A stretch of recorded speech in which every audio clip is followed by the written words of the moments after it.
Nação Botafoguense, mais uma vez o nosso Botafogo no caminho do Palmeiras, da porcada aí.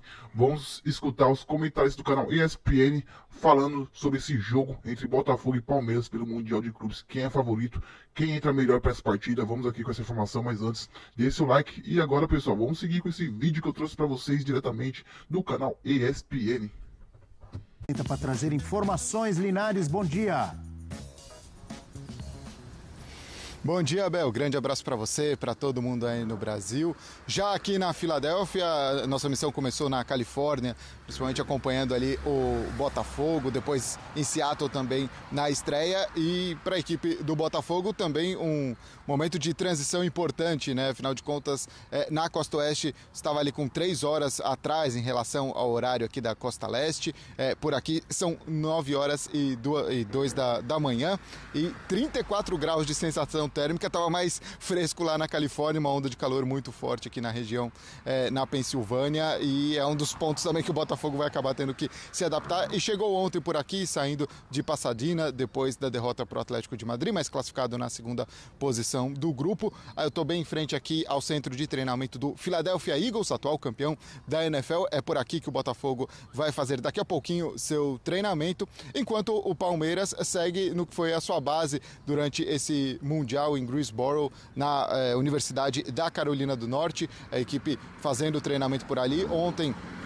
Mas em relação à recuperação, depois do que foi o empate, estava perdendo por 2-0 e busca aquele 2-2 contra o Inter Miami. O Aníbal Moreno, que não esteve à disposição, foi desfalque nessa partida por conta de dores na coxa, também fazendo o tratamento ontem. Vamos ver se ele vai ter condições para a partida no sábado contra o Botafogo. Palmeiras e Botafogo agora também já sabem que qual dos dois passar desse duelo brasileiro terão pela frente ou Chelsea ou Benfica desse lado da chave nas oitavas de final. Assim ficou o cruzamento, a sequência. Então Chelsea ou Benfica, quem passar para enfrentar depois Botafogo ou Palmeiras, que inclusive vai ser um jogo também aqui na Filadélfia, e a gente vai acompanhar de perto toda essa preparação de Palmeiras, de Botafogo. O Palmeiras treina lá em Greensboro mais tarde, né, às 5 da tarde, aí pelo horário de Brasília. Botafogo daqui a pouquinho trabalhando por aqui, Abel, e se preparando então para esse duelo que acontece no sábado na Filadélfia para definir quem avança para as quartas de final. Show! Grande Linares, muito obrigado, amigo. Bom trabalho por aí. André Linares ao vivo lá da Filadélfia, falando desse Palmeiras e Botafogo. A gente tem uma tela, porque eles se encontraram, se enfrentaram nas oitavas de final da Libertadores do ano passado e alguns jogadores já saíram, né? Jogadores importantíssimos do Botafogo, por exemplo. E olha aí, titulares de Palmeiras e Botafogo no segundo jogo das oitavas da Libertadores do ano passado. O segundo jogo foi no Allianz Parque. Então já foram embora o Vitor Reis. Vitor Reis o zagueiro do Manchester City, no Paris Saint-Germain é o Beraldo, que era de São Paulo. Isso. O Caio Paulista e o Zé Rafael. Caio Paulista pro Galo e o Zé Rafael pro Santos. Perfeito. Depois no Botafogo, Thiago Almada. Que time está o Thiago Almada? Lyon da França. Luiz Henrique na Rússia, certo? Zenit. E o técnico Arthur Jorge no mundo árabe. Não me lembro o time agora. Não estão mais nos times e o Gregory está suspenso no Mundial. Breiler, falávamos da grandeza, do quanto é interessante o confronto Flamengo e Bayern de Munique. E principalmente para nós brasileiros, eu penso, é muito legal também ver esse confronto que tem acontecido, como mostramos agora, na Libertadores e no Campeonato Brasileiro, também no Mundial de Clubes, né, Breno? E o Botafogo, né, nesse confronto, que já os dois lados já falam, né, virando uma rivalidade nacional, disputando os mesmos títulos, e aí a gente vem desde 2023 nessa batida. Então já tinha aquele papo ali do risco de espanholização no futebol brasileiro entre Palmeiras e Flamengo, e o Botafogo se colocou nessa prateleira. E é muito interessante porque o Botafogo não só se coloca aí, como passa a desbancar, sobretudo o Palmeiras. Então levou a melhor no Brasileiro do ano passado, e no jogo no Allianz também foi superior, venceu. Na Libertadores, E o Palmeiras, tudo bem que teve aquele jogo épico em 2023, o Endrick decidindo, virada histórica, mas tem sido um confronto difícil para o Palmeiras e para o Abel, o Botafogo, pela maneira como joga. Se a gente analisar o melhor de cada um na fase de grupos desse Mundial, o melhor Palmeiras foi o da estreia contra o Porto, com posse de bola, sendo um time mais propositivo, atacando, pressionando lá na frente. E o Botafogo contra o PSG, de uma maneira oposta, sendo mais reativo, se defendendo muito bem, sendo agressivo quando precisava ser, mas naturalmente a defesa se destacando mais do que o ataque. Será que a gente vai ter esse cenário no jogo? O Palmeiras tentando retomar o que fez de melhor, com um pouco mais de posse, porque contra o Al-Ahly, em que o Palmeiras vence, mas não dá para dizer que jogou bem, e ali o Palmeiras teve muito menos posse de bola e ficou desconfortável no jogo. Contra o Inter Miami, a identidade do Palmeiras foi totalmente corrompida, porque houve baixíssima rotação e intensidade, algo raro do Palmeiras sob o comando do Abel. Então, e do lado do Botafogo, dessa vez não é o PSG. Então, o Botafogo também, até pela identidade proposta pelo Paiva, vai precisar atacar um pouco mais, vai precisar ser mais propositivo. Contra o acrescentar um pitaco, aí você falou muito bem que o Botafogo se destacou mais pela parte defensiva, sendo inclusive elogiado pelo Luiz Henrique, né, do Paris Saint-Germain, e não me lembro por quem do Atlético de Madrid, que também elogiou. O Oblak. O Oblak também elogiou esse sistema, essa força defensiva. Mas, em ambos os jogos, apesar de não ter feito gol contra o Atlético de Madrid, quando foi ao ataque, mostrou qualidade também. Não, tem. Com o Savarino, com o Igor Jesus, com o Arthur, né? E a tendência é que ele vá mais ao ataque contra o Palmeiras. Então, esse é o meu ponto. Contra o Palmeiras, o Botafogo vai precisar ter um pouco mais de organização ofensiva, algo que em alguns momentos faltou contra o Atlético de Madrid. Quando o Botafogo atacou, para mim, faltou justamente o que fazia bem antes do Mundial, que o Paiva estava conseguindo chegar ali numa equipe ideal, em que o time tinha uma boa intensidade quando atacava, até quando tinha posse de bola, atacava bem pelas duas laterais, Cuiabano dobrando do lado esquerdo. Então precisa fazer um pouco mais disso. E o Palmeiras, falando em retomada, para mim precisa buscar o nível de jogo que teve contra o Porto. E aí não estou falando, o Porto acabou sendo decepcionante no Mundial, mas ali, independentemente do adversário, o Palmeiras fez um bom jogo. O Palmeiras foi dominante em boa parte da partida e precisa realmente apagar muito do que fez contra o Inter Miami. Até pelo equilíbrio que esses times têm tido nos últimos anos, eu não fico só com a imagem do Mundial, porque se ficar só com a imagem do Mundial, o Botafogo chega melhor, mas eu vejo que os dois times vão precisar buscar ali referências para melhorar o seu jogo em relação ao melhor do que fizeram até aqui o Botafogo contra o PSG e o Palmeiras na estreia contra o Porto. O curioso é que a gente acaba falando, lembrando muito e nos guiando muito em relação ao Botafogo dos jogos com Paris Saint-Germain e também Atlético de Madrid, mas temos que lembrar também do primeiro jogo contra o Seattle, em que o Botafogo teve alguma parte ali do jogo com alguns problemas, mas que foi muito forte na bola aérea. Mas o segundo tempo muito mal do Botafogo. Então, segundo tempo muito mal, mas decidiu o jogo com as cabeçadas do Jair e do Igor Jesus. Sim. Numa delas, cruzamento do Vitinho, se não me engano, né? Uma do Telles e uma do Vitinho. Muito do que o Botafogo passou no segundo tempo contra o Ceará também por conta das mexidas, né? O Correia, o Arthur Cabral, não colocando a culpa nos jogadores, mas um Botafogo modificado ainda sem poder contar com essas peças, exatamente, entendendo ali o funcionamento, a mecânica da equipe. Eu estou muito curiosa para ver como que o Paiva vai montar esse time, pensando na ausência do Gregori. Eu ainda gostaria de ver mais o Savarino nesse Mundial.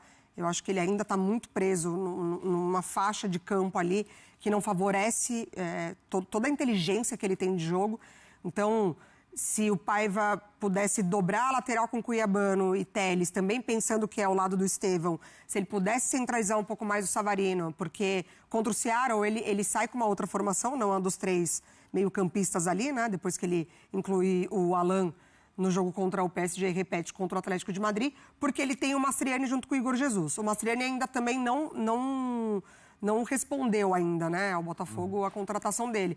Então você pode permanecer com Cuiabano, com o Arthur e com o Igor, trazer o Savarino um pouquinho mais centralizado, entrando com o Newton, né, para ser essa dupla junto com o Marlon, e dobrar a lateral. Eu gosto desse Botafogo, eu acho que ele poderia tentar uma estratégia um pouco mais agressiva do que entrou contra a PSG e Atlético de Madrid, porque obviamente Teria são que duas... sair alguém. Você falou o Newton seria no lugar do Gregory. Isso.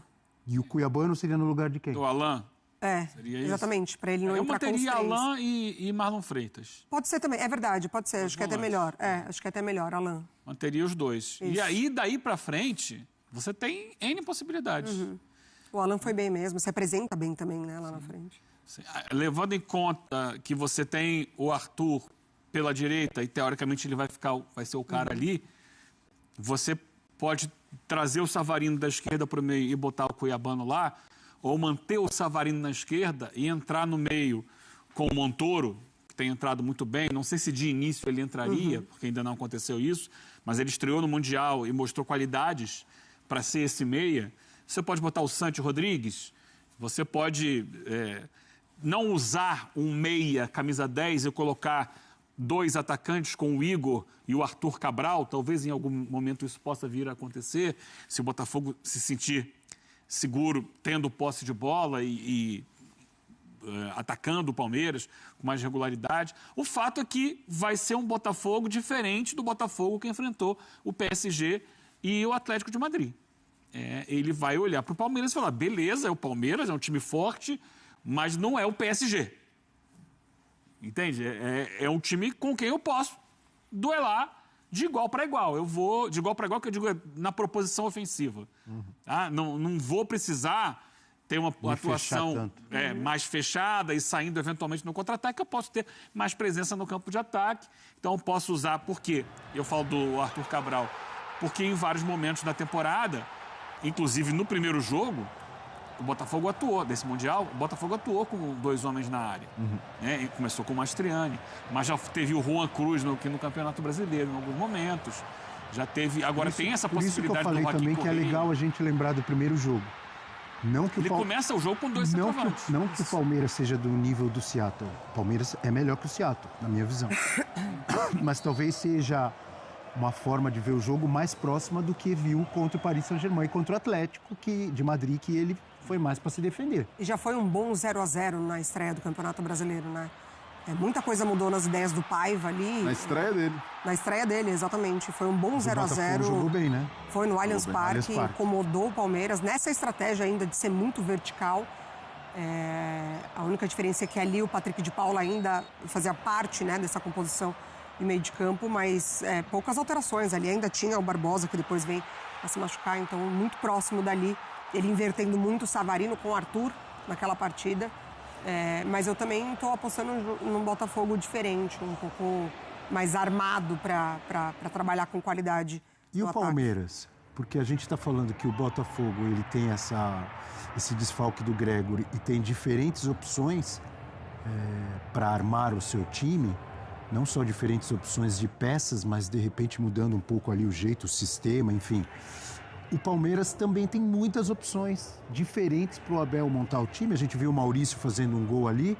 Eu, sinceramente... Só que o Botafogo, não sei as últimas informações, mas pela lesão na coxa, talvez o Vitinho não jogue. Provavelmente não jogue, pelo menos ele sai ali. Não sei se chegou a se configurar uma lesão ou se foi só um desconforto muscular. E a mesma coisa vale para o Murilo, né, zagueiro do Palmeiras, que sai no meio do jogo. Esse pareceu ser ainda mais grave. O Murilo, do jeito que saiu ali, não sou médico, mas pela nossa experiência acompanhando futebol, dificilmente vai jogar, né?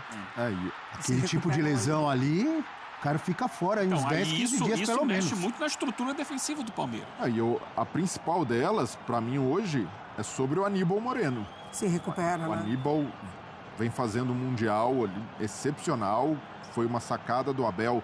Ele volta como titular e volta bem, dá muita dinâmica ao meio-campo. Na comparação dos substitutos, tem Evangelista, tem M. Martínez, mas o que o Aníbal entrega de passe que quebra linha, de lançamento, de E o que permite o jogo do Rios, né? Também. Exato, de liberar o Rios também. Mas o curioso é que ele não vinha sendo titular, né? O Emi Martinez vinha jogando mais que ele. Mas que o Aníbal, no Brasil. o Aníbal em relação à período de temporada treinamento deve ter passada respondido. baixou muito e retomou agora, e o Abel percebeu isso e nos treinos já devia estar respondendo, e o Abel foi muito bem ao promover a volta do Aníbal, porque pela característica dele, na comparação com os outros volantes, ele agrega mais a esse estilo que o Abel tanto pede, até de intensidade, de subir a rotação. Então é preciso ver se ele vai jogar. As informações de que ele tem evoluído bem. Então talvez ainda é sábado o jogo, né? Mas Daqui o a algum Abel pode tempo. ficar com o pé atrás de, o cara vai voltar agora num jogo contra o Botafogo, que é super intenso. Será que ele vai nesse risco, contando que o jogador está bem, sabendo que já perdeu um zagueiro? Então é um cálculo para o Abel fazer. E do lado do Paiva, é tentar fazer com que esse meio-campo não perca a pegada, algo que foi muito importante contra o PSG, para esse jogo contra o Palmeiras, porque eu não também me deixo levar pela impressão ruim do Palmeiras contra o Inter Miami, porque ali até o Abel admitiu, olha, o meu plano de jogo, o que eu pensava, não funcionou. Eu pensei que iria atacar e dominar pelos lados, o adversário veio muito forte no meio campo e me engoliu por ali, e até ele não conseguiu fazer, o Palmeiras só foi entrar no jogo de novo no final do segundo tempo, com as mexidas. E até o Abel fala uma coisa interessante, né? Para o próximo jogo eu vou repensar algumas coisas e alguns jogadores, às vezes, contribuem mais para a equipe saindo do banco. E aí tem recado. Flaco Lopes. Flaco Lopes, até para o Maurício, porque o Maurício é um jogador que para mim tem bola para ser titular do Palmeiras. Mas às vezes, quando ele sai do banco, ele muda ali... Mas ele já tem saído do banco, né? Mas contra o Porto ele entra como titular e depois nas trocas o Veiga entra e naquele setor especificamente o time não corresponde tanto. Então, mas eu acho que hoje, para mim, tá claro que o Maurício é quem mais rende por ali. Sim. E até por ser um jogo mais físico, por ser um jogo que vai exigir dinâmica, eu acho que o Maurício é uma opção melhor e até lá na frente também voltaria com o Vitor Roque, para ter mais dinâmica, para ter mais movimento. Palmeiras e Botafogo, Botafogo e Palmeiras, Mundial de Clubes, sabadão. Um jogo bem complicado, mas o nosso Botafogo tem muito potencial e pode conseguir essa vitória tranquilamente. Vamos falar sobre rebaixamento e como isso pode prejudicar o Botafogo, porque não sei se vocês estão ligados nas últimas informações do Lyon, que é o outro clube do John Textor, foi rebaixado, e isso pode respingar um pouquinho ali, né, de alguma forma do Botafogo. Saíram porque o rebaixamento do Lyon afeta as finanças e as contratações do Botafogo. A situação é delicada e tem muito torcedor que talvez não esteja ligando muito para o que aconteceu lá na França, mas a verdade é que o rebaixamento do Lyon mexe direto no bolso do Botafogo.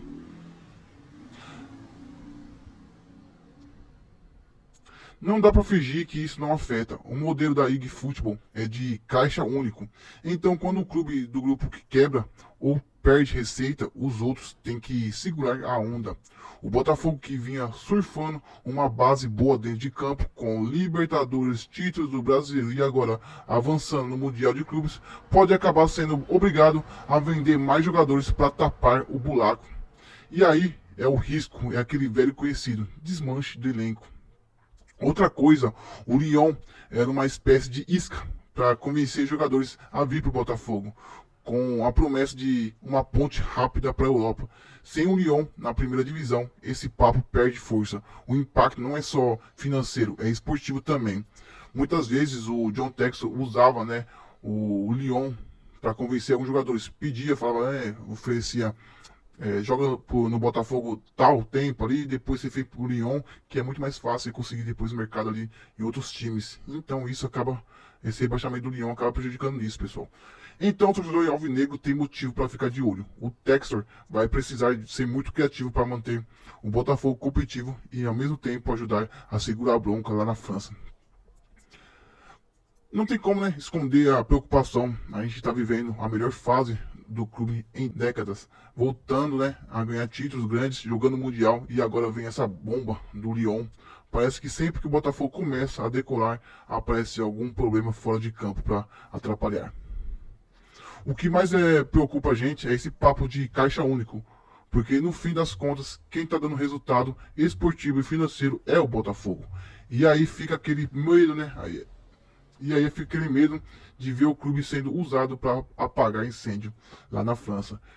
Já deu para ver que o Texas gosta de apostar alto, mas agora o risco é de começar a desmontar o nosso elenco para cobrir o prejuízo do Lyon. A torcida tem que cobrar transparência. O Botafogo não pode pagar o pato por erro de gestão dos outros. A gente merece um projeto sólido, com foco no nosso futuro. O momento é de cobrança e atenção, porque o que está em jogo é o tamanho do Botafogo nos próximos anos.